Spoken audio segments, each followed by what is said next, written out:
আসলে আমি আর আমার জামাই যে সুখে আছি তা তো বেশি কিছু লাগে না, কিন্তু কতটুকু সুখে আছি তা লোকজনকে দেখানোর জন্য অনেক কিছুই লাগে।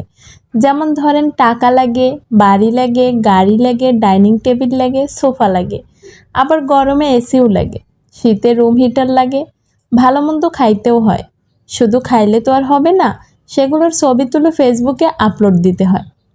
ছবি তুলতে আবার আইফোনও লাগে, মাঝে মাঝে আবার ভ্রমণে যাইতে হয়। ভ্রমণ কিন্তু দেশে হইলে হবে না, যাইতে হবে বিদেশে। সেখানে যেয়ে সুন্দর সুন্দর ছবি ভিডিও আপলোড দিতে হবে। ভাইরে ভাই, এত টাকা খরচ করে সুখে থাকার চেয়ে আমি আর আমার জামাই দুঃখে আছি এটাই অনেক ভালো।